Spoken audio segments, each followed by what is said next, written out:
Mesdames et messieurs, bonjour, bonsoir. Nous vous accueillons dans notre émission dans laquelle nous avons un invité spécial, le président Badakani, président du Nouveau Mouvement Populaire, qui fait une sortie pour répondre aux différents détracteurs du NMP par rapport à son positionnement en faveur du président Paul Biya.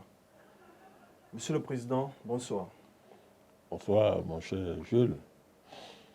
Bonsoir à tous ceux qui sont affiliés à notre page, abonnés et tous les sympathisants au niveau mondial. Donc, je suis très heureux de les retrouver dans le cadre de nos échanges quotidiens, qui est une démarche géocommunicationnelle du NMP, mais qui participe aussi de cette nécessaire interactivité qui devrait lier les hommes politiques que nous sommes, à nos militants, à nos sympathisants et à tous ceux qui de près ou de loin s'intéressent à ce que nous faisons, quel que soit leur bord politique, quelle que soit leur appartenance. Merci, Monsieur le Président. Mais c'est moi qui vous remercie. D'avoir accepté notre invitation une fois de plus. C'est un devoir moral, c'est un devoir militant. C'est une obligation du responsable politique et du géopoliticien et du militant panafricaniste que je suis. Merci une fois de plus. Monsieur le Président, cette émission porte sur un sujet très particulier. C'est-à-dire, vous avez beaucoup de détracteurs, beaucoup de gens qui critiquent votre posture dans les différentes plateformes. Et ils aimeraient avoir des éclaircissements sur votre positionnement en faveur du président Paul Biya. Et avant d'entrer dans le vif du sujet, nous avons remarqué que dans les plateaux de télé, certains vous appellent professeur, docteur. Ils vous donnent des titres académiques. Et une certaine opinion critique cela, en mettant en avant que vous n'êtes pas passé par des canaux académiques avérés pour obtenir ces titres. Que leur répondez-vous? C'est purement de la malveillance de leur part. Et c'est une démarche vraiment de détracteurs. Seuls des détracteurs professionnels peuvent se comporter de la sorte. D'autant plus que il suffit de taper Google et de voir ce que vous appelez CV. Notre parcours est ouvert à tous. Nous n'avons jamais manifesté le moindre complexe à l'égard du fait que nous n'avions pas fait des cursus académiques universitaires. Et deuxièmement, jamais je me suis revendiqué d'un quelconque titre académique, je n'en ai pas besoin. Parce qu'une fois de plus, je ne vois pas pourquoi je devrais me réclamer d'un titre universitaire ou académique. Je l'ai dit, je n'ai aucun complexe à l'égard des académiciens et des universitaires, aucun complexe. Je ne les envie pas. Je ne les envie pas. Pourquoi devrais-je me réclamer d'un titre universitaire? Maintenant, la question devrait être posée à ceux qui, malgré le fait que je ne m'en réclame pas, je ne demande pas de titre universitaire, me donnent ce titre-là. Il faut aller leur demander à eux. Il y en a, d'ailleurs, je l'ai répété, j'ai eu à interpeller plusieurs fois sur les plateformes médiatiques à partir desquelles j'opère. J'ai eu maintes fois à rappeler aux téléspectateurs, à toutes ces personnes qui m'affublaient de titres. Je leur ai demandé de ne pas me mettre en problème avec les docteurs en doctorat, les professeurs en professorat, qui ont un droit de propriété à vie sur les titres académiques. Je leur ai dit vraiment, ne me causez pas les problèmes. Parce que les docteurs en doctorat là, vont couper ma tête. Et je leur ai dit qu'au Cameroun, on a un ministre d'enseignement supérieur qui ne blague pas avec ça. Donc, Fameux Ndongo est très rigoureux sur ce genre de quiproquos. Il ne faut pas que des personnes non qualifiées, qui ne sont pas universitaires, revendiquent les titres. Mais est-ce de ma faute si les uns les autres persistent? Dois-je passer mon temps à dire non, je ne suis pas docteur, je ne suis pas ceci? Alors, ces gens savent pourquoi je le fais. L'opinion qui est gênée tout en sachant que le président Balakani n'a jamais revendiqué un quelconque titre académique, c'est parce que nos performances amènent beaucoup à s'interroger sur la validité des diplômes que certains brandissent à tout vent. Et donc, ceux-là sont gênés de voir que quelqu'un qui n'a pas un parcours universitaire et académique fait ce que nous faisons. Mais quand on a dit tout ça, nous avons beaucoup de respect pour les universitaires. Nous travaillons beaucoup avec eux. Et ils savent, les vrais universitaires savent que nous ne faisons pas ce genre de confusion et que ce n'est pas dans notre style. Nous ne sommes pas des complexés. Je n'ai rien à envier aux universitaires, aux académiciens. Absolument rien. Et nous avons fait nos preuves. Pour terminer sur cette question, le professeur Abou est vivant. Il m'avait été proposé, dans le cadre d'une réception que nous avait offert le président Obiangema en Guinée équatoriale, des universitaires, le professeur Nicolas Agboou, le philosophe Biogo, m'avait proposé de m'inscrire en thèse. Et ils estimaient que j'étais très très brillant et que je devais régler, ça permettait d'après eux de fermer la bouche aux faux docteurs et aux faux agrégés qui utilisent ces titres-là pour distiller leur venin de disqualification. Je leur ai dit, pour ça, Bobo et moi, je parle à Mondo Vision, que je n'en avais pas besoin et que justement mon défi était de démontrer qu'on peut être très brillant sans forcément passer par ces circuits-là. Tout ceci, je le répète, sans verser dans un anti-intellectualisme ou bien un comment on va appeler ça, un anti-universitarisme, je fais un néologisme, hein, primaire. Nous reconnaissons la place de ces compatriotes qui évoluent dans les cercles universitaires. Nous connaissons la place très très importante dans la distribution du savoir et la circulation du savoir que doit occuper l'université. Nous respectons les diplômes, mais nous rejetons la dictature des diplômes. Nous rejetons le fait qu'on puisse faire croire que le savoir ne s'acquiert qu'à l'université. C'est faux. Dans tous les grands pays du monde, c'est démontré aujourd'hui, c'est faux, ça n'a rien à voir. Donc il était important de clarifier ça. Donc, que les docteurs en doctorat dorment tranquilles, que les agrégés à l'agrégation dorment tranquilles. Nous ne sommes pas sur leur terrain et nous ne usurpons pas de titres. Ce n'est pas notre habitude. Voilà. C'était là le sujet d'entrée. Maintenant, nous allons entrer dans le sujet qui nous rassemble ce jour, notamment votre positionnement en faveur du président Paul Biya. Certains disent que vous faites votre entrée dans les réseaux sociaux parce que les élections pointent à l'horizon. Que leur répondez-vous? D'abord, nous n'avons jamais cessé d'être dans les réseaux sociaux. À la seule différence que je l'ai dit, nous avons fabriqué beaucoup de vocations numériques. D'ailleurs, sans retour, beaucoup se sont enrichis sur notre dos en utilisant notre image.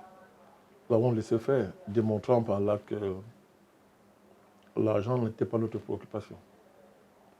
Là, d'autres acteurs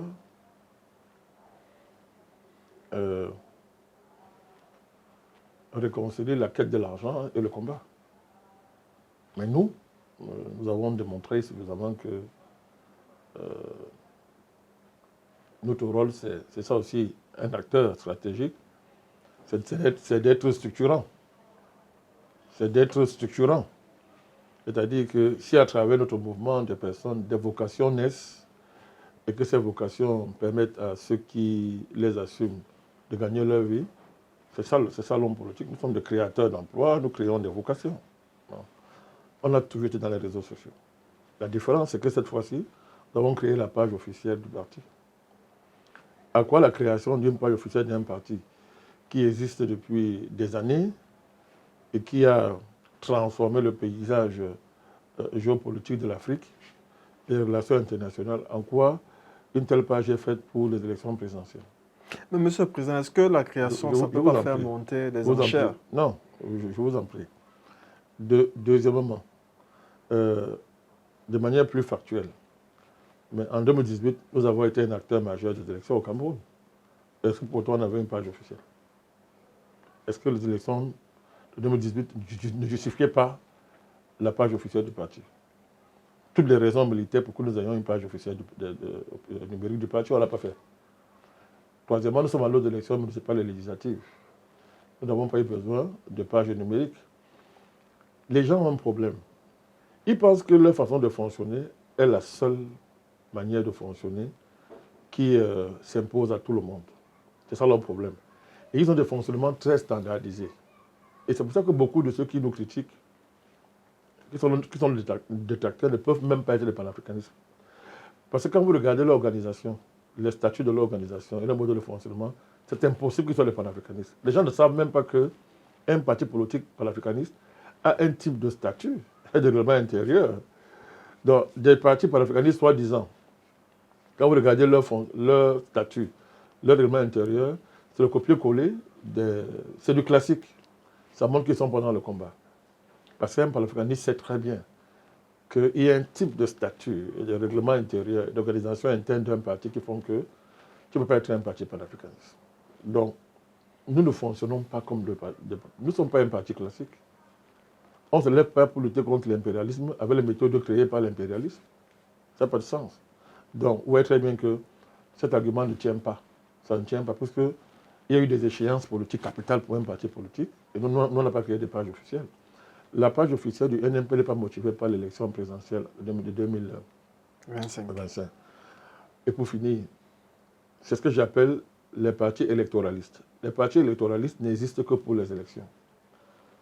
Mais voici un parti qui n'a pas de représentants dans le Parlement camerounais, ni dans les communes, mais qui a transformé le paysage du Cameroun, le paysage politique du Cameroun et le paysage politique de l'Afrique et de la géopolitique mondiale. Est-ce que les gens peuvent réfléchir?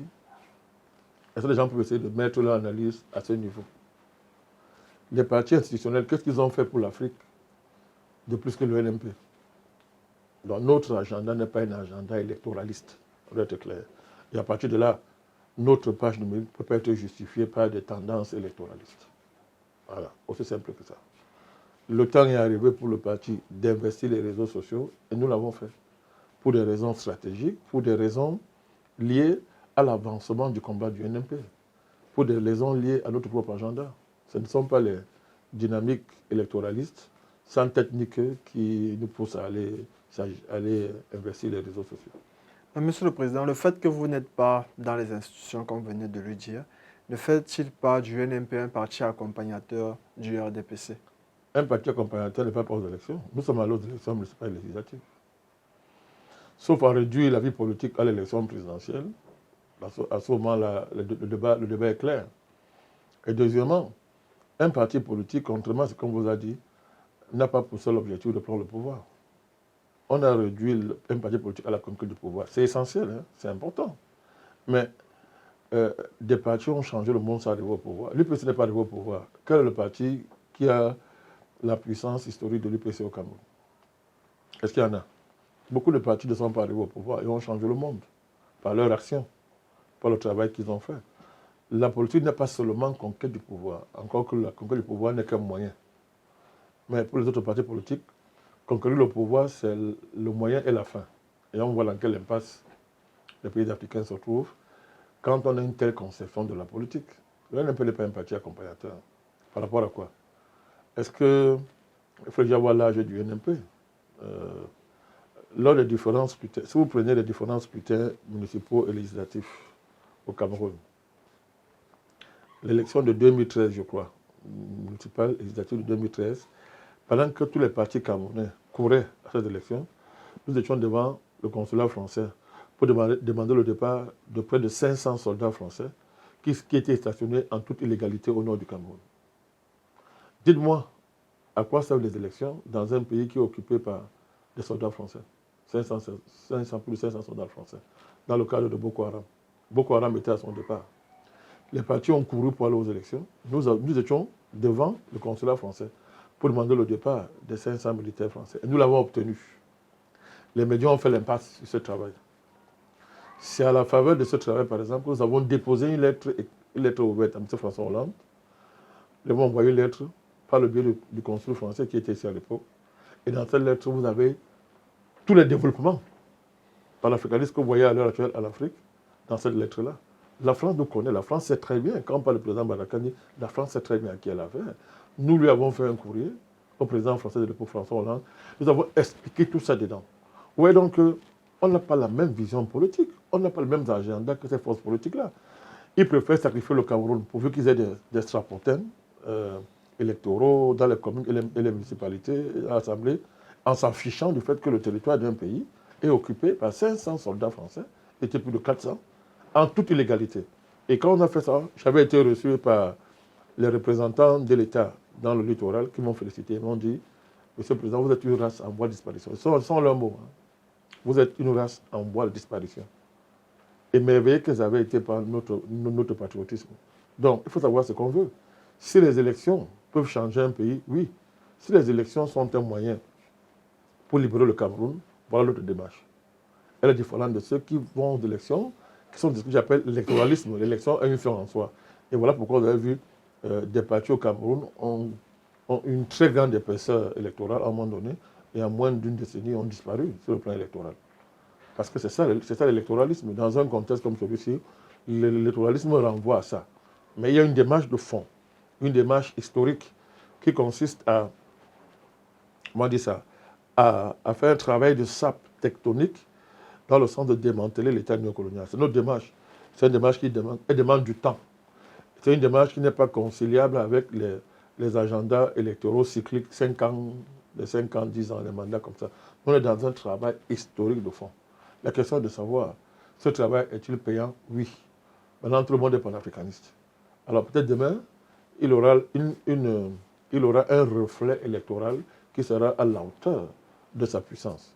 C'est en cela que le parti va aux élections. Monsieur le Président, 2 dernières questions. Au cas où le président Paul Biya ne se représente pas aux élections de 2025, quelle est la position du NMP? Au cas où il se présente, ou il ne se présente pas. Vous n'avez pas bien compris. Au cas où le président Paul Biya ne dépose pas sa candidature, c'est-à-dire le RDP s'est investi un autre candidat, Oui. quelle sera la position du NMP? On avisera. Déjà, il faudra savoir qui sera ce candidat. Il faudra savoir si le RDPC va survivre au départ du président Biya ou comment ça va se gérer. Il y a des cas. Hein. Il y a des cas. Et le scénario à RDC, c'est un cas. Ce n'est pas le seul cas. En Afrique, généralement, les pères fondateurs, les présidents fondateurs, quand ils ne sont plus là, les partis ne leur survivent pas. Il faut déjà savoir. Et d'ailleurs, dans un de nos textes, je crois que c'était à la 6e conférence panafricaniste à Yaoundé, 2e partie, nous avons traité de cette question fondamentalement. Et nous avons dit, contrairement aux autres forces politiques, que des surprises ne sont pas à écarter au Cameroun, des surprises majeures. Nous avons analysé la situation au Cameroun pour dire que tout est possible. Tout est possible au Cameroun. On ne peut pas être seulement figé sur la procédure électorale. D'autres procédures peuvent surgir. Il faut être ouvert à tous les scénarios, sauf le scénario d'un coup d'État, que nous ne sommes pas partisans d'un coup d'État. Cela voudrait dire qu'il pourrait y avoir un outsider. Il y a toujours la possibilité d'un outsider en politique. Ça existe toujours. Il y a toujours. Et le NMP a tout le profil d'un véritable outsider. On a tout ce profil-là. On a ce profil-là. Non, si le président ne se présente pas aux élections, ça change toute la donne. Hein. Ça va bouleverser toute la scène politique au Cameroun. Eh bien, nous sommes prêts. Nous sommes prêts. Parce qu'au Cameroun, il y en a qui ont enfermé l'avenir du Cameroun dans le cadre électoral. Les mêmes gens qui se plaignent que les élections sont truquées sont très à l'aise qu'on réduise la politique camerounaise dans le cadre électoral. Vous voyez la contradiction? Les mêmes gens. Or, le Cameroun est trop grand. On ne peut pas enfermer le Cameroun dans le carcan électoral. Où on dit que bon, les seules forces politiques qui valent au Cameroun sont les forces représentées au Parlement. Quel parti dénonce ça? En même temps, ils disent que les élections sont truquées. Mais ils sont les premiers à hiérarchiser les partis en fonction des résultats des élections truquées. Il faut qu'il y ait des contradictions. Donc, la scène politique camerounaise ne peut pas se limiter à la partie officielle de la politique, c'est-à-dire la politique institutionnelle. Non, non. La preuve est que la part institutionnelle de la politique camerounaise ne règle pas le problème des citoyens. Donc, la scène politique camerounaise est très dynamique et elle est très ouverte à les forces nouvelles. Nous sommes une force nouvelle. Nous sommes une force neuve qui a renouvelé la face de la politique au Cameroun. C'est pour ça que n'ayant pas de représentants dans les institutions, on pèse beaucoup. On pèse beaucoup, on est incontournable. Pourquoi? Parce que la singularité du NMP dans le paysage politique est basée sur le fait qu'il réconcilie la perspective historique avec la perspective d'un changement à la tête de l'État, changement à la tête du pays. C'est ça qui nous distingue. Ce n'est pas donné, hein? Ce n'est pas qui peut, ce n'est pas qui veut, c'est qui peut. C'est qui peut. Mais ça ne veut pas dire qu'on est indifférent aux élections, au contraire. C'est la meilleure manière de préparer une élection. Parce que les élections, on la prépare en transformant les mentalités. Sauf si on est dans le pouvoir pour le pouvoir. Mais si on veut changer les choses, il faut auparavant transformer les mentalités des populations. Il faut transformer les imaginaires. C'est d'abord, c'est là où on gagne. Et ça va se traduire plus tard dans une victoire électorale. Ça peut prendre 10 ans, ça peut prendre 15 ans, ça peut prendre 20 ans. Les vrais partis politiques peuvent patienter. Les partis électoralistes courent en bricolant pour aller se retrouver dans les institutions. Et souvent pour voir ce que nous sommes en train de faire. Pratiquer l'arrivisme politique. Et ça régénère le RDPC plus que tout. Hein. Même les vrais alliés du RDPC. Voilà leurs vrais alliés. Deuxième question directe. Si le président Paul Biya se présente en 2025, voterez-vous pour lui? Il faut d'abord qu'il se présente. On n'a pas la confirmation. Les soutiens que j'ai fait au président les deux autres fois, j'ai expliqué. En 2018, on est venu nous chercher. Ce n'est pas nous qui sommes allés chercher un soutien. On est venu nous chercher. Et les conditions en 2018, c'est-à-dire pour nous, pour l'intérêt du pays, nous ont amenés à soutenir le chef de l'État. Est-ce que les conditions là sont les mêmes aujourd'hui? On verra. On verra. Est-ce que les conditions sont les mêmes aujourd'hui? Ça peut aller très vite. Mais je répète, on est venu nous chercher. Le NMP a préparé les élections présidentielles avant tous les partis politiques, en faisant le travail par l'africanisme depuis 15 ans, pratiquement 15 ans. Nous avons préparé l'élection présidentielle. Vous savez, ça ne se jouera pas où les gens pensent. Quand vous regardez la trajectoire particulière du Cameroun, on voit très bien que ça ne se jouera pas où les gens pensent. Vous n'êtes pas dire plus. Donc le NMP n'est pas préoccupé par ce type de questions. Ça ne nous préoccupe pas. Nous ne dormons pas le matin en réfléchissant. On ne dort pas le matin, quand on se réveille, est-ce qu'on va soutenir le président Paul Biya? Non. Nous avons déjà changé le Cameroun. Nous avons dit que le président Biya n'est pas l'horizon indépassable du Cameroun. Nous l'avons dit au Congrès. Donc nous, on travaille à ce niveau-là. On est en train de voir qu'est-ce qu'il faut faire pour que le président Biya ne soit pas l'horizon indépassable du Cameroun. Pour qu'il y ait une possibilité de continuité de l'État au-delà de la personne du chef de l'État. Voilà la préoccupation. Et ce travail est très avancé. Il est très avancé aujourd'hui. Très avancé. Ce n'est pas un travail électoral, c'est un travail politique, c'est un travail de géopolitique extrêmement profond. Et nous sommes en première ligne dans ce travail-là. C'est ce qui nous intéresse. Vraiment, je ne suis pas préoccupé par les élections de 2025. Bon, premièrement, la question du positionnement vis-à-vis du président Biya est large. Hein? Elle est très vaste. Elle nécessite, si nous voulons faire de la pédagogie politique, beaucoup de temps. Mais bon, on va jouer le jeu. D'abord, ce que vous appelez critique, il faut faire des distinctions. Dans ces critiques-là, il y a des personnes de bonne foi. Et d'ailleurs, c'est pour eux, rien que pour eux, que nous avons accepté de jouer encore ce jeu et de revenir sur des positions que nous avons déjà eu à clarifier. Il y a donc des personnes de bonne foi, il y a des personnes de mauvaise foi, mais il y a des professionnels de la diversion, de la confusion, des militaires numériques au service de la France, en particulier, de certaines forces politiques, dont le but est de disqualifier une démarche qui les gêne. Et qui n'est pas seulement gênante, mais qui est très solide. Qui est très solide. Donc il faut faire il faut faire cette clarification même au sein de ce que vous appelez ceux qui nous critiquent. Donc, nous n'allons jamais convaincre les professionnels de la disqualification, de la polémique et de la destruction des adversaires, pour ne pas dire ceux qui considèrent comme étant des ennemis. La France a une armée de faux profils sur Internet, de trolls dont la mission est d'attaquer le président Bandaken. Ils sont tellement légers que quand ils ne m'attaquent pas, ça me gêne. Donc moi, j'aime quand ils m'attaquent. Donc je ne m'attale pas trop sur eux.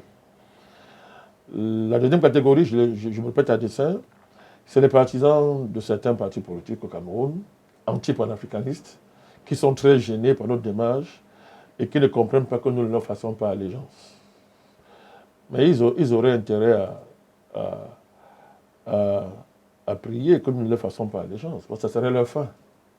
Donc, il est de leur intérêt que nous ne leur fassions pas allégeance. Et ils devraient apprendre à gérer la diversité des opinions et se consacrer au simple jeu politique. Le NMP n'entretient pas de faux profils sur Internet. Le NMP n'entretient pas de trolls. On peut le faire, on sait le faire tous. Mais nous ne descendons pas à ce niveau-là. Donc, à ceux qui nous critiquent naïvement ou bien en toute sincérité, je voudrais faire cette pédagogie. D'abord, pour comprendre la démarche d'un vrai panafricaniste, il faut étudier le panafricanisme. Si on n'étudie pas le panafricanisme pour le comprendre à fond, on va se perdre. On va s'égarer. Et on va se donner des positions qu'on ne peut pas assumer. Ça veut dire que pour jouer au jeu de la critique, il faut avoir un minimum d'éléments sur ce qu'on veut critiquer. Or, la plupart des critiques n'ont même pas lu une page sur le panafricanisme. Et ils considèrent que le panafricanisme, c'est ce qu'ils voient à la télé. Que ça le fait le voir. Bon, on voit des panafricanistes qui parlent sur les plateaux et voient le panafricanisme. Non, c'est compliqué. Le panafricanisme, c'est un patrimoine historique qui s'est constitué à la faveur des luttes millénaires, quasi millénaires. D'autres se réfèrent au combat des esclaves et menés dans les Caraïbes, en Amérique, dans les Amériques si vous voulez, mais surtout ça a été précédé par toute cette atmosphère raciste qui a prévalu en Europe à une certaine période où la science de l'époque avait établi l'idée que le noir n'est pas un être humain. Et les théoriciens les plus racistes, les Lévi-Brühl, les Gobineau, etc., professaient cette thèse-là, jusqu'à ce que Antonin Firmin, qui était un homme politique, on oublie pour ça haïtien, soit obligé d'écrire un livre pour leur fermer le bec. Ce sont les premières fondations théoriques du panafricanisme. Mais le LMP, nous, on va plus loin que ça. Pour nous, le panafricanisme commence plus avant ça. Pour nous, on remonte très loin, depuis la chute de l'Égypte antique. Nous remontons très loin. Il faut déjà remonter jusqu'au moment où l'homme s'est constitué en tant qu'espèce. Avant la différenciation des races, il faut remonter même plus loin pour comprendre tous les enjeux liés au panafricanisme. Vous voyez très bien qu'il faut s'armer de beaucoup de puissance intellectuelle, de patience intellectuelle pour assimiler ça, pour maintenant se lancer au niveau de la critique. Donc, beaucoup ne sacrifient pas à cette exigence pédagogique et méthodologique. Ce qui déjà amène à regarder leurs critiques souvent avec un certain sourire. Mais avec un sourire de compréhension parce que nous sommes tous passés par là, il faut comprendre ceux qui vivent ça. Souvent on accède au panafricanisme par ce travail critique. Fut-il pour un départ spontané, immédiat, mais ça peut nous amener à accéder au panafricanisme. Donc nous encourageons ça. Et moi je voulais saluer ces critiques sincères qui nous font l'honneur même de nous critiquer. Donc il y a d'abord cette exigence méthodologique et pédagogique. Il faut s'investir à fond dans la connaissance du panafricanisme pour comprendre la démarche d'un panafricanisme. Deuxièmement, quand on évacue cette exigence méthodologique et pédagogique, il y a une deuxième exigence majeure. Il faut bien maîtriser les données stratégiques et tactiques qui s'imposent et qui se sont imposées au combat panafricaniste. Une chose, c'est la vision du panafricanisme. c'est l'existence, ce qu'on pourrait appeler le corpus idéologique panafricaniste, dans toute sa diversité et sa richesse. C'est une chose. Mais pour maintenant la réaliser, vous ne le faites pas sur un terrain plat et neutre et vierge. C'est un terrain occupé, où vous avez des puissances qui sont établies depuis des siècles, pour certaines, des millénaires. Donc ces puissances-là ont conquis l'espace africain. Pas seulement l'espace géographique et territorial. Mais quand il dit l'espace, ils ont conquis le cœur. Ils sont à l'intérieur des Africains. Ils y vivent, elles y vivent, ces puissances-là. Et donc structurent les mentalités et les cultures, les imaginaires, et ce depuis un temps extrêmement long. Donc, notre génération de panafricanistes doit faire avec ces réalités-là. Et ce sont des réalités qui se sont imposées aussi à nos prédécesseurs. Donc, vous n'êtes pas sur un terrain vierge. Vous êtes sur un terrain conquis. Vous êtes sur un terrain extrêmement concurrentiel où ceux qui sont en face de vous, les ennemis du panafricanisme, sont préparés à contrer par tous les moyens le mouvement et la continuité panafricaniste.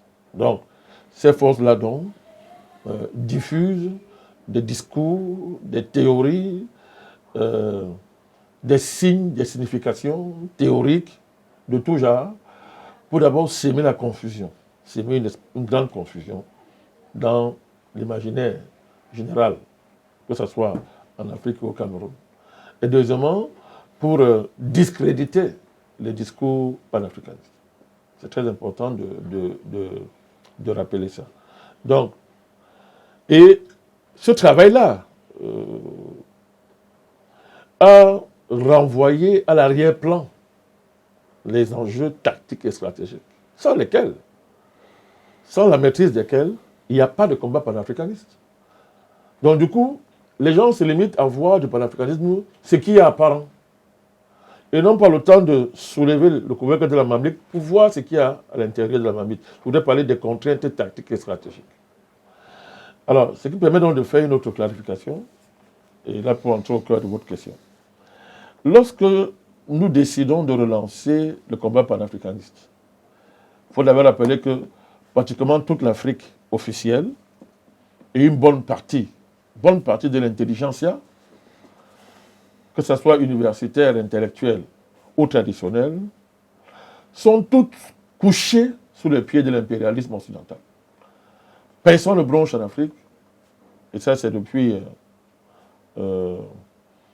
la dispersion des panafricanistes qui étaient regroupés autour, par exemple, d'un grand projet comme le plan d'action de Lagos. Et à une époque, ça s'est structuré autour des gens comme Edem Kodio, qui agissait à l'époque comme secrétaire général de l'Organisation de l'Unité africaine. Ça s'appelait comme ça à l'époque. Ils ont fait un très grand travail théorique, un grand travail intellectuel, qui est incontournable pour tout panafricaniste. Bon, après ça, il y a eu tout un silence. Quand Kadhafi a relancé, à sa façon, le mouvement panafricaniste autour de sa grande idée des États-Unis d'Afrique, Fonds monétaire africain, etc. Après, il y a eu un silence. Kadhafi a été assassiné dans les conditions que nous connaissons tous. Il fallait relancer ce combat. Il fallait voir dans quel état se trouvait le continent à l'époque. Quand le président Gbagbo est renversé et déporté de la façon la plus odieuse que nous connaissons tous, c'est une honte extraordinaire qui nous frappe. Mais à l'époque, l'équipe bronchait. Nous avons été, dès le départ, en première ligne pour défendre le président Gbagbo, promouvoir la Côte d'Ivoire et relever l'honneur de l'Afrique en refusant d'accepter l'inacceptable, l'arrivée de M. Ouattara au pouvoir, et dans les conditions qui l'ont porté au pouvoir. Donc, nous avons décidé de relancer le combat panafricaniste. Il fallait faire avec ce rapport de force extrêmement défavorable à l'Afrique. Et la preuve que ce rapport de force nous était défavorable, c'est ce que je le répète encore, c'est ce qui est arrivé à Kadhafi et au président Gbagbo. il y avait des forces en présence.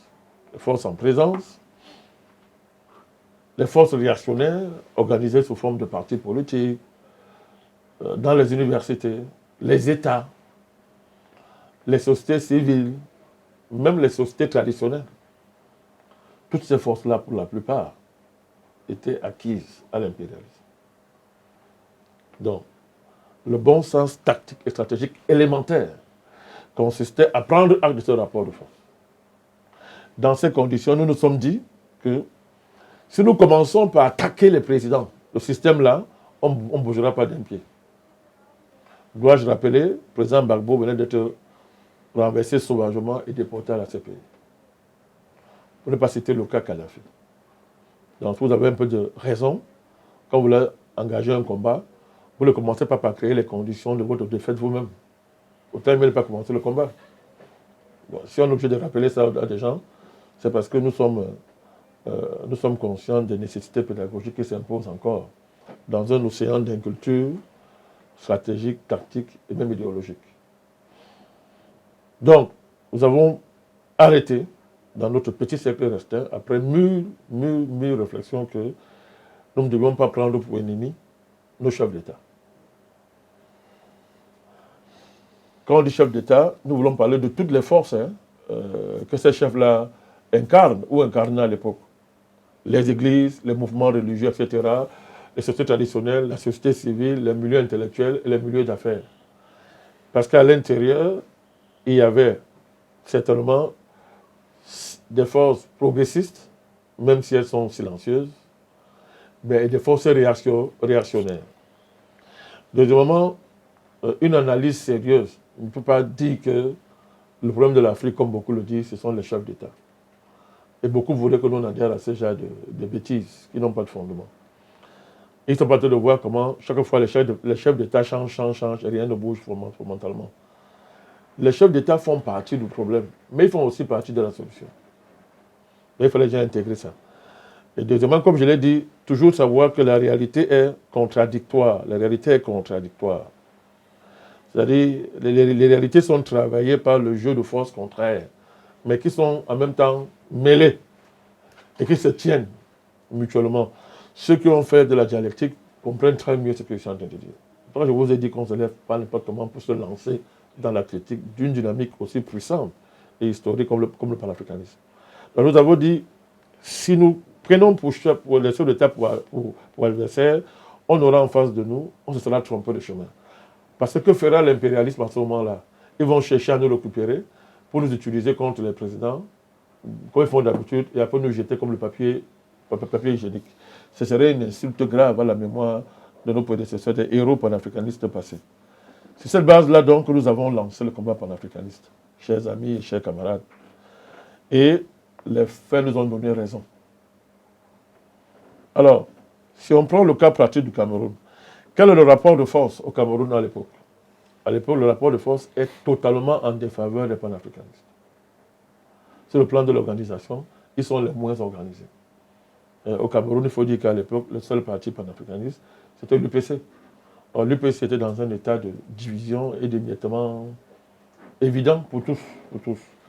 Et les quelques intellectuels, je les connais tous d'ailleurs, qui pouvaient parler du panafricanisme, étaient occupés et géraient ce rapport de force défavorable. Pour la plupart, certains étaient préoccupés par les questions de leur suivi au quotidien. Et ce qui est compréhensible, il fallait d'abord résister. Donc, le terrain était très défavorable. Mais, nous avions, et on est heureux de le dire, on peut le revendiquer parce que il n'y a pas de hasard. Si d'autres pouvaient faire mieux que nous, ils auraient pris les devants. Mais le sens de la vision que nous on a, et qu'on a hérité des prédécesseurs panafricanistes en général, et de l'UPC en particulier, nous avait fait voir que ce rapport de force pouvait être dynamique, pouvait même être dynamisé rapidement. Que ce rapport de force-là signifiait aussi que même les impérialistes étaient en mauvaise posture. Parce que l'impérialiste, quand il commence à utiliser sa sauvagerie essentielle, qui est son essence, c'est qu'il est en difficulté. Quand il n'est pas en difficulté, ils fanfaront sur l'état de droit, il joue le civilisé, il opère par le droit, par la norme. Donc, il fait comme s'il y a une norme qui organise la vie de la victime et du bourreau, et qu'ils sont d'accord là-dessus. Ça, c'est quand il est en position de force. Mais quand il commence à laisser tomber le masque de sa sauvagerie, c'est qu'il est en difficulté. Et le visionnaire, en ce moment-là, va se lever, même s'il est seul. C'est ce que nous avons fait. Et nous avons relancé le combat panafricaniste. La tactique et la stratégie démontrent que quand les panafricanistes ne sont pas en situation de domination dans un contexte, il y a 2 ou 3 solutions qui se donnent à eux. 1. Quand on n'est pas en situation de supériorité stratégique, qu'est-ce qu'on fait? On fait des alliances. Soit on fait des alliances avec les forces en présence, parmi lesquelles celles qui sont les plus proches du panafricanisme. Les panafricanistes ne font pas des alliances avec les panafricanistes, c'est évident. Hein? On ne conçoit pas qu'un panafricaniste fasse alliance avec un panafricaniste. C'est comme si on faisait alliance avec soi-même. Donc on fait des alliances avec des forces non panafricanistes.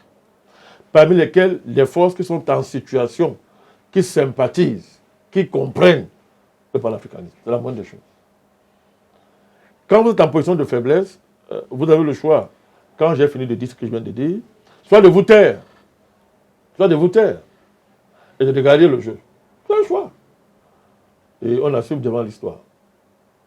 Soit vous investissez dans un travail de promotion du panafricanisme à un niveau que ce soit sur le plan intellectuel, soit sur le plan d'une forme plus ou moins officielle d'éducation de masse. Mais même là-bas, vous serez obligé de faire des compromis avec les forces dominantes. Si nous avions fait l'erreur au départ de commencer à attaquer l'État camerounais, qui, contrairement à ce qu'on pense, est un État qui est travaillé par plusieurs forces qui s'affrontent en interne, et dans ces forces-là, vous avez des forces progressistes, vous avez des réactionnaires, vous avez des pragmatiques, etc. Donc il fallait déjà que nous on identifie, que nous fassions une analyse de la situation camerounaise de manière à identifier si il était intelligent en ce moment-là de relancer le combat panafricaniste sans courir le risque d'être tué. Je voudrais vous rappeler le niveau de répression que la France exerçait au Cameroun sur le panafricanisme, si on parle seulement du Cameroun, pour ne pas parler de l'Afrique. Un monsieur comme Dr Bassile King, mon camarade panéliste, a fait une thèse de doctorat, il a mentionné le franc CFA, 2 lignes. On lui a dit de recommencer sa thèse, il est vivant. Nous savons ce qui est arrivé à Tidjane Pouemi au Cameroun. Pour nous, c'était que ce cas. Nous savons ce que les EPCistes ont subi au Cameroun. Donc, les gens parlent de ce qu'ils ne connaissent pas. Ils parlent de ce qu'ils ne savent pas. Donc, par rapport à cette réalité, pas, nous, on avait des informations qui nous avaient été données par certains amis à l'étranger, hors du Cameroun, sur le fait que le président Biya était très sensible au panafricanisme, mais il le faisait en silence. Nous avons pu le vérifier dans ses rapports avec Kadhafi, et ça, personne ne peut le contester. Kadhafi le disait à qui il voulait, toute l'estime qu'il avait pour le président Biya, et vous n'avez qu'à voir là où on a logé le siège de tous les projets que le président Kadhafi avait concernant l'Afrique. Je ne parle pas du président Gbagbo, c'est connu, c'est écrit dans un livre.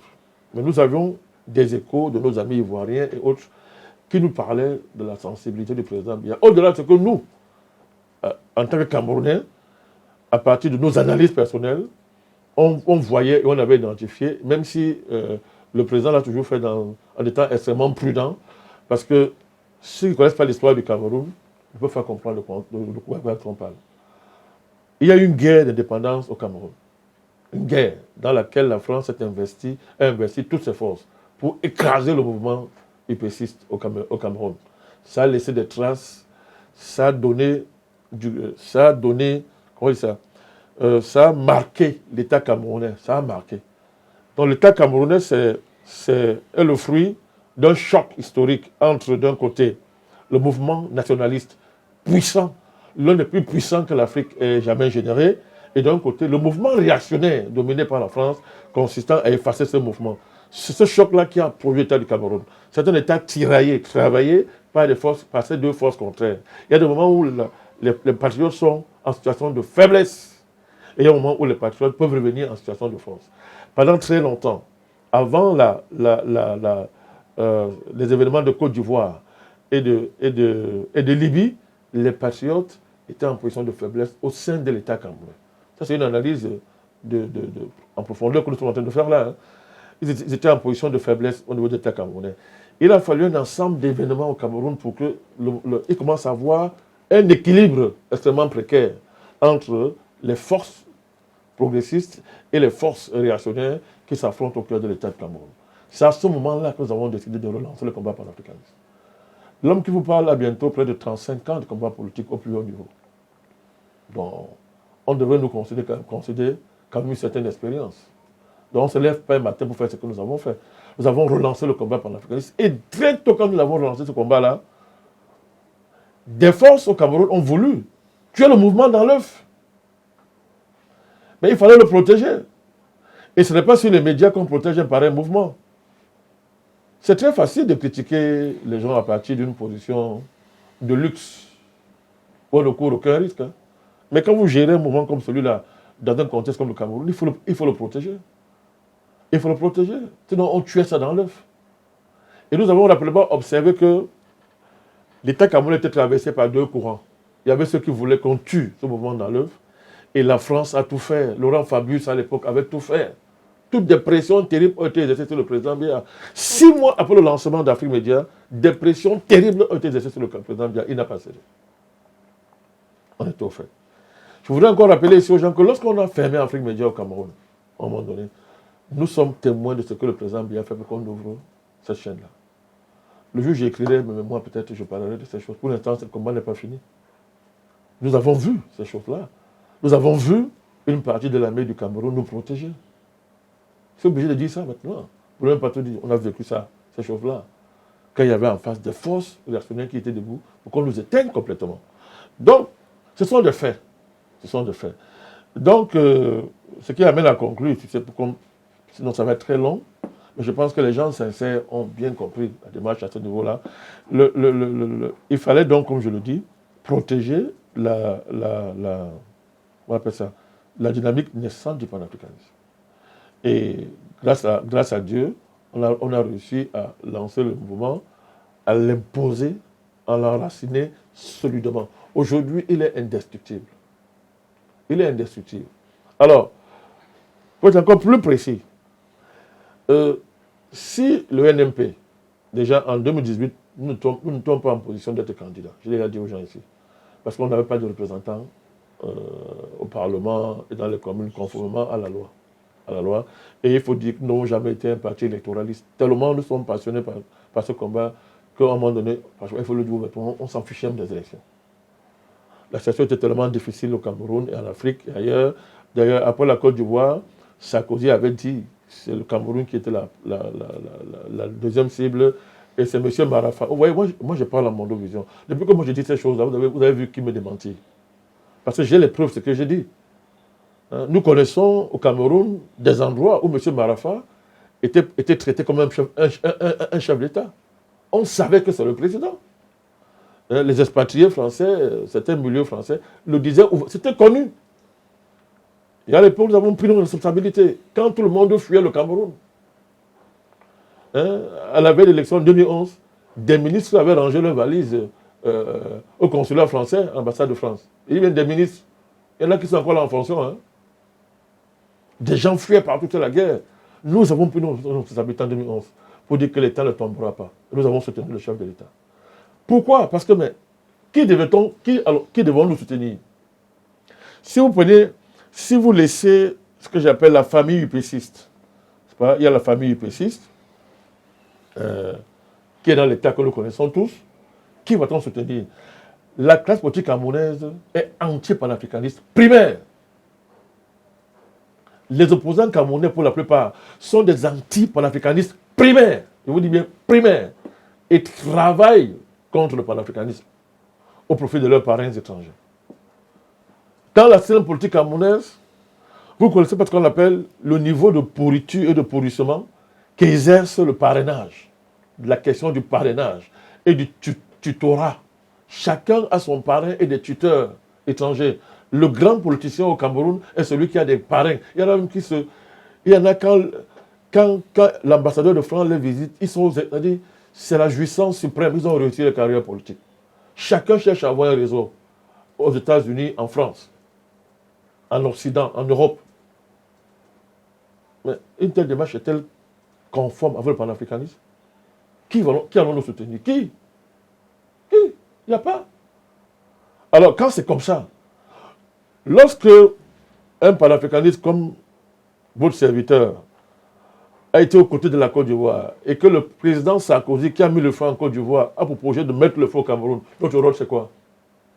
À partir du moment où nous ne pouvons pas prendre le pouvoir, à ce moment-là, on n'est pas besoin de prendre le pouvoir, on fait quoi? On dort? Non, on peut s'allier avec les forces internes au régime qui sont les plus sensibles à ce combat-là. Et on l'a fait. Voilà pourquoi nous avons soutenu le président en 2011. Même chose qui s'est reproduit en 2018, chacun le sait. Même chose. Donc, ce soutien-là, je l'assume, le NDP l'assume. Je l'assume totalement. Et je suis fier d'avoir fait ça. D'autant plus que il n'y a pas de confusion à faire entre un soutien tactique, stratégique et une adhésion, une allégeance. Le NDP n'a fait aucune allégeance au président Biya. C'est connu. Et le patriarche président est le premier à le savoir. Il est le premier à le savoir. Regardez avec quelle liberté de ton nous parlons de ces choses-là. Nous ne sommes pas en alliance avec le RDPC. Dois-je encore rappeler ça? Bon, je sais qu'il y a des gens, on va dire ça 1000 fois, ils ne changeront pas. Parce qu'ils sont dans le harcèlement stratégique. Je ne m'occupe pas de cela. Je suis en train de parler aux critiques sincères. C'est avec eux que je m'adresse. Je m'adresse parce qu'il ne faut pas que ceux qui nous attaquent de manière professionnelle pensent qu'ils ont réussi à nous faire parler. Non, non. On n'a aucun compte à leur rendre. Et j'ai dit, j'aime leurs attaques.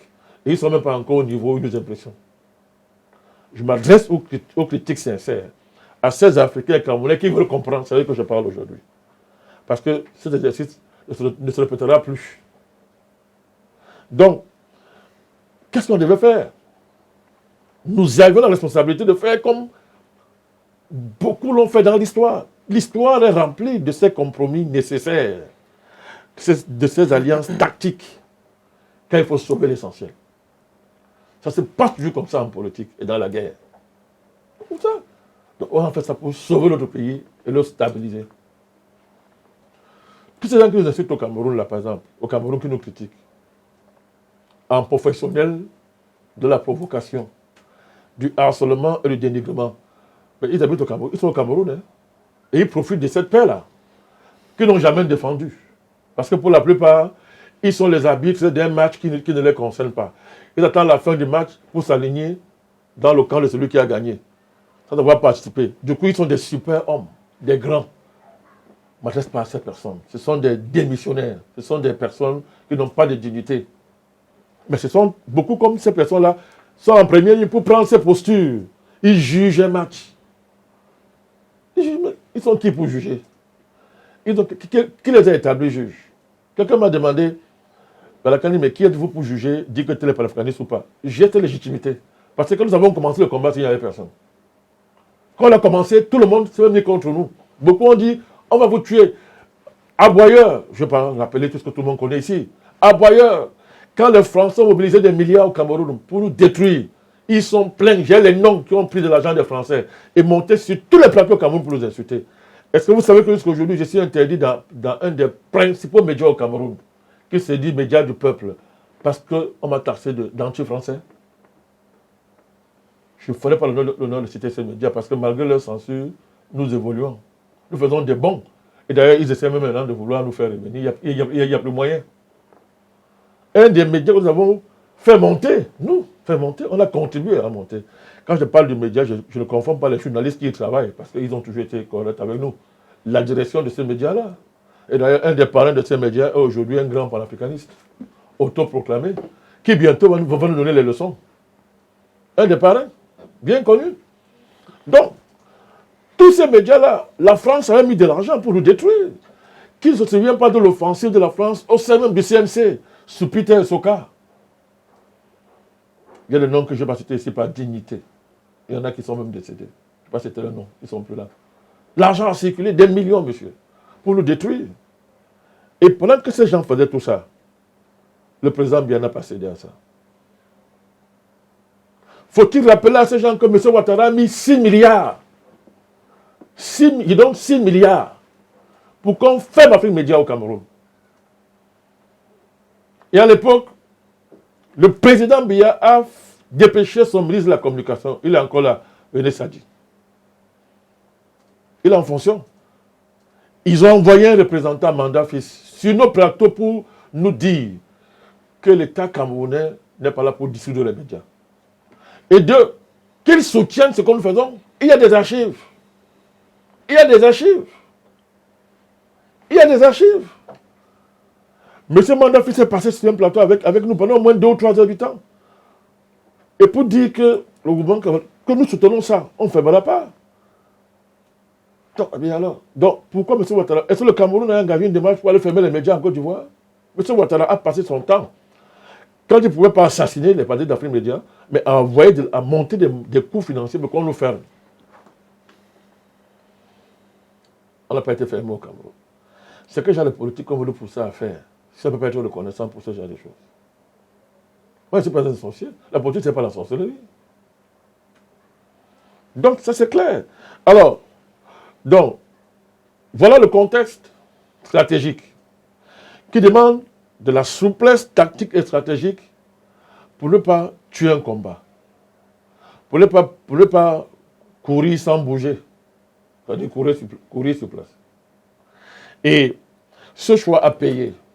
Beaucoup de présidents se sont convertis en chemin à ce combat-ci parce que nous avons eu la sagesse de procéder comme ça. Donc, les choses sont claires. Nous ne sommes pas du RDPC. Nous n'avons pas d'alliance avec le RDPC. Une alliance suppose un document d'alliance. Sauf si on parle d'autre chose. Mais si on parle de la politique, une alliance suppose un accord d'alliance. Ça se traduit dans un document. Le NPD n'a signé aucune alliance avec le RDPC. En 2018, le président Patrick nous a fait l'honneur. C'est un grand homme politique de l'histoire. C'est un homme qui est entré dans l'histoire. Quand le monde passe, c'est un fait. Bon, ça peut gêner certains qui n'ont pas eu l'honneur d'être approchés. Le président Patriarche nous a sollicités en 2018. Et nous avons fait ce que nous avons à faire. Le même soutien critique au chef de l'État pour sauver le Cameroun. Voilà la démarche. Et en 2018, Messanga Nyamdine est vivant. Il avait organisé une grande conférence des biaïstes à Yaoundé. Il était question que les biaïstes viennent soutenir le président. Il m'avait fait l'honneur d'être invité. J'étais invité avec le ministre Momo. Le ministre Momo est vivant. Bon, en politique, tous les coups sont permis, mais je les cite. Cette réunion était une grande réunion. Il y avait dans la salle des diplomates, des anciens ministres, il y avait de hautes personnalités dans la salle. Et dans la présentation, nous avons été présentés comme les biaïstes. Ça n'a pas déplu au ministre Momo. Mais j'ai pris la parole en pleine salle pour rappeler que je n'étais pas un biaïste, que j'étais une UPCiste qui soutient le président de son pays pour défendre notre pays, le Cameroun.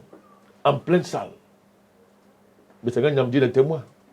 Donc, ce n'est même pas les sollicitations qui manquaient pour qu'on soit biaïste contre rétribution financière, politique, tout ce que vous voulez. Nous avons jamais cédé à ça. Doit-on venir crier sur les plateaux pour faire plaisir à certains détracteurs ennemis? Non, écoutez, nous sommes chez nous apprenons, on dit non. Pour les faire, pourquoi? Non, c'est pas notre. On n'est pas là pour ça. Parce qu'on connaît le sens de leur démarche. Mais là encore, je m'adresse aux critiques sincères. C'est à eux que je m'adresse. Ce sont des faits vérifiables. Donc, si on ne comprend pas les nécessités de la tactique, de la stratégie, si on refuse de voir que dans la lutte, dans la guerre, dans le combat politique, dans la lutte, il y a des moments où il y a des compromis tactiques, provisoires, bon, ça ne vaut pas la peine de déranger les gens. On cherche autre chose et on n'a pas le temps à perdre à répondre à de pareilles personnes. Donc, telle est la logique de l'alliance, du soutien que nous apportons au chef de l'État. C'est un soutien tactique, stratégique. Et le président camerounais en est digne. Il en est digne. On ne soutient pas quelqu'un qui... Il en est digne, de par les actes et la position qu'il a toujours maintenue à notre égard. Ailleurs, on tue les panafricanistes. Ailleurs, on les emprisonne. Ailleurs, on tue ces médias. Alors quelqu'un m'a écrit pour dire que oui, dans ce cas, Faure est le meilleur panafricaniste parce qu'il a créé un média soi-disant panafricaniste. Non, mon cher ami, toi qui j'ai vu la question, non.